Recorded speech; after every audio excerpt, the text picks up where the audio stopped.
Hi, I'm Valerie, a registered nurse and health educator. This video is for anyone who wants to learn ways to achieve a more stable blood sugar. This could be because you are living with type 2 diabetes, prediabetes, or insulin resistance, or just for general wellness. Maintaining a stable blood sugar supports general wellness by providing more consistent energy, improving mood and focus, helping with weight management, and also lowers the risk of type 2 diabetes, heart disease, and other chronic illnesses. Or maybe you have been told that you need to make some changes or risk getting diabetes, or that you need to lower your A1C.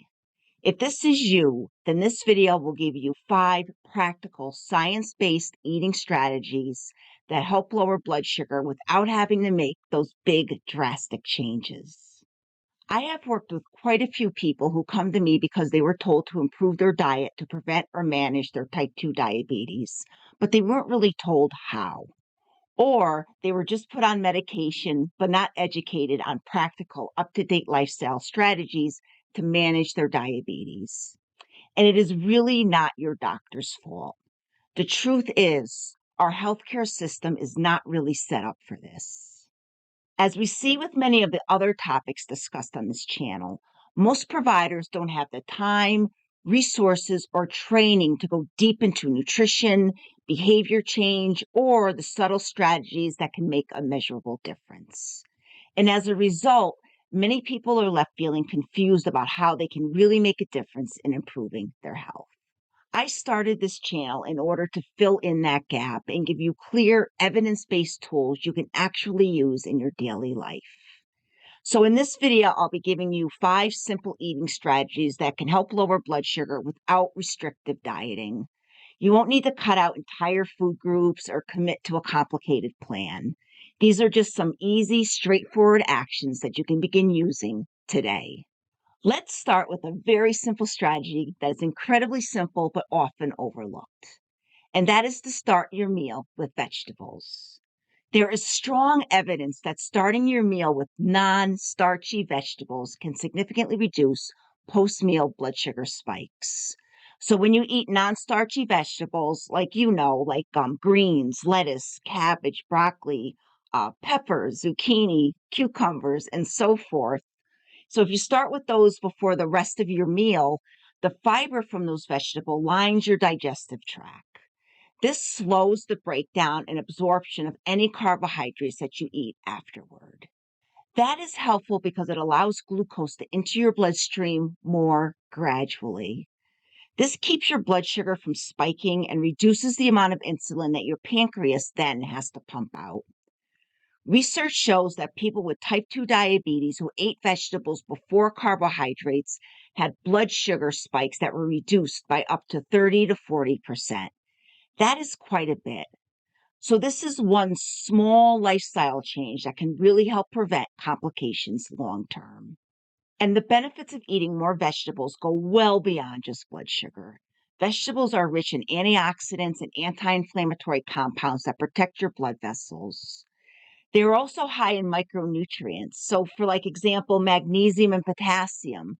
And these help support insulin sensitivity and cardiovascular health. In people with insulin resistance, magnesium deficiency is very common. And that is something that a variety of plant foods like legumes and leafy vegetables can help address naturally. The second strategy is to include a small amount of vinegar before a meal. This might sound a little strange, but it is actually well researched. The active compound in vinegar, acetic acid, has been shown to reduce the activity of enzymes that break down starches. It also appears to increase insulin sensitivity, meaning that your body responds to glucose more effectively. Multiple small studies have shown that consuming 1 to 2 teaspoons of vinegar diluted in water before a meal can reduce post-meal glucose levels by 15 to 20% or more. You can also get this effect by starting with a salad dressed with just some oil and vinegar. By doing this, you are actually applying 2 strategies at once. So the last one, which was vegetables first, and also the new one here, vinegar before your carbs. Just be cautious of bottled vinaigrette dressings loaded with added sugar because those will definitely cancel out the benefit. Stick with a simple homemade vinaigrette or choose dressings with minimal ingredients. I really just like dressing my salad by spraying with olive oil and drizzling some balsamic vinegar and then tossing it with my favorite spice blend. I have been on an everything seasoning kick lately. Apple cider vinegar, red wine vinegar, white vinegar, and non-reduced or non-glazed balsamic vinegar are also good for this. If you have reflux or a sensitive stomach, you may want to skip this approach or speak with your doctor first. But for many people, it is a safe, natural way to support better glucose control. One of the most powerful things that you can do for your blood sugar and your overall health is to move your body after eating. Even light activity after meals helps lower blood sugar because your muscles use glucose directly as fuel.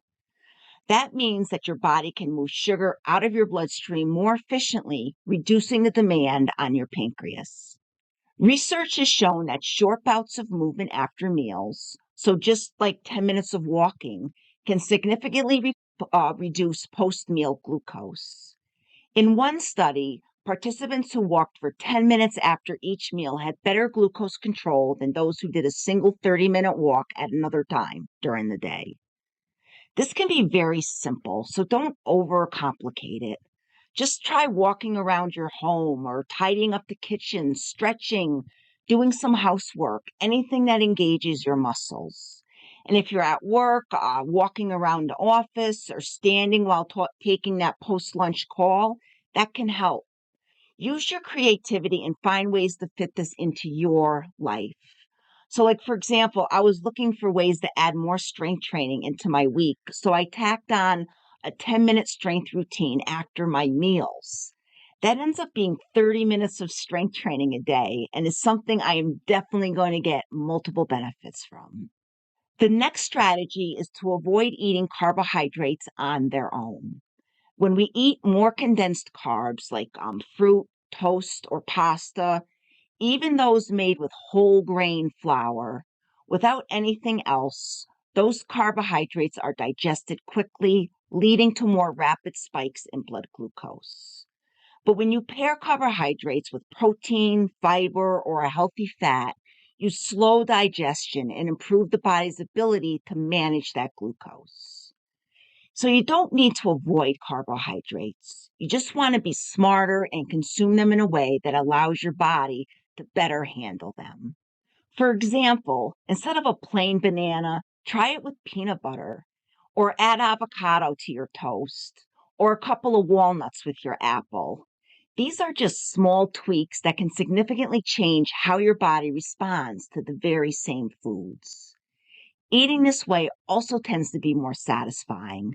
You'll feel full longer, have fewer energy crashes, and may reduce cravings later on in the day. Finally, slow down your meals. This is one of the most underutilized strategies for managing blood sugar and improving your relationship with food. When you eat quickly, your body doesn't have time to release and register the hormones that signal fullness. It can take 20 minutes or even longer for these satiety signals to reach your brain. That means that you are more likely to overeat without even realizing it. And consuming more food than your body needs in one sitting puts additional stress on your glucose and insulin systems. By eating more slowly, like taking pauses between bites, putting down your fork in between bites, sipping water, or just creating more space in your meal, you allow your body to catch up. You may find that you naturally eat less, feel more satisfied, and have more stable energy afterwards. It also reduces the post-meal blood sugar because your digestive system isn't overwhelmed with a large volume of food all at once. And from a behavioral standpoint, slowing down supports mindful eating, making you more aware of how food makes you feel both physically and emotionally. Each of these strategies is very simple and very easy to do. but they all can improve how your body processes food so that you can avoid or reduce those post-meal blood sugar spikes. They don't require any real deprivation. You're just adjusting how and when and in what order you eat. These are all simple actions that you can start doing today to improve how your body processes food so that you can improve your blood sugar, so that you can better manage your diabetes if you are living with it, or if you're not, prevent it along with other chronic diseases. I am actually running a little experiment right now. I was given this continuous glucose monitor, and I'm in the middle of wearing it for 15 days. I'm actually only 3 days in. It was given to me by a company that was looking to partner with me, but I wasn't too liking too much how they wanted to micromanage my content, and I'm trying to stay free of that commercial influence. It wasn't the manufacturer that gave it to me. It was a diabetes management company that uses it. But anyway, it was a nice gift to get, and I'm trying it out. Really, no big surprises yet, but it is interesting to see how uh, the glucose fluctuates. Continuous glucose monitors have really revolutionized the care of diabetes, especially type 1 insulin dependent diabetes. And we are now starting to see them marketed to the general public for weight loss and general wellness. The claim is generally that they can help you identify what specific foods cause blood sugar spikes or how different activities and lifestyle factors affect glucose. This particular one is the Stilo biosensor by Dexcom, which is supposed to be the most accurate available on the market without a prescription. It still only has an accuracy range of about 20%. And I definitely noticed this because my reading this morning when I woke up was quite a bit higher than my usual fasting glucose. But it really is meant to just identify trends. So how your glucose goes up and down.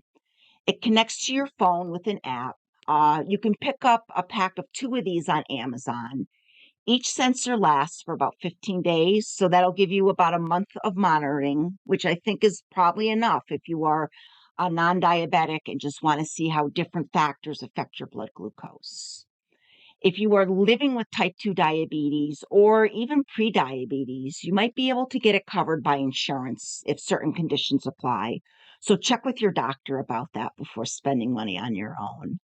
And if you don't have diabetes or prediabetes and you're just curious and you want to run a little experiment like I have just been accepted into the Amazon's Associates program and can earn a tiny bit if you use my link to this product. So if you think you might be interested in buying one of these, I'll put that link below in the video description. Do I think it is necessary for general wellness? Maybe, if it'll help you stick with healthier choices, right? It could be a motivator, but I do think that it will all lead to doing the same things, like adopting that healthier diet, moving more, managing stress, prioritizing sleep, because all these can affect your blood glucose, and then other actions like the strategies that I mentioned in this video. One useful application might be that it can help to identify early insulin resistance that doesn't show up in standard blood work yet. I do have a video on insulin resistance on my channel and will link to it below in the video description. And if you are interested in learning more about how a continuous glucose monitor can help you identify and manage that, let me know in the comments and I'll work on researching that and putting together a video in the near future. And then there are also claims that they can help with weight loss. I've seen quite a few ads for weight loss programs now built around continuous glucose monitoring. And I am a bit skeptical about that. But if you're interested in learning more, I am willing to research that also for a future video.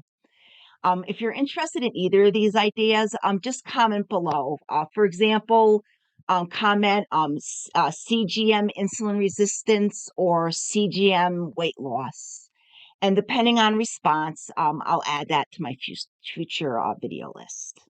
This channel exists to empower people with clear, practical, evidence-based guidance so that they can take charge of their health in ways that are both realistic and sustainable. If you would like to contribute to that mission, please consider supporting the channel by hitting that thanks button below and making a small donation. Or better yet, you can also support the channel through Buy Me a Coffee, either by purchasing the companion resources for this video, which will include summary notes, some extra information I could not fit into this video, and a list of references that I used in making it. You can also get that by joining my community on Buy Me a Coffee. Members get access to exclusive resources, including all the notes, all the companion resources that I put up for videos. And you also get a monthly wellness support call with me at the highest level. This is a great way to stay connected and to receive more personalized support on your wellness journey.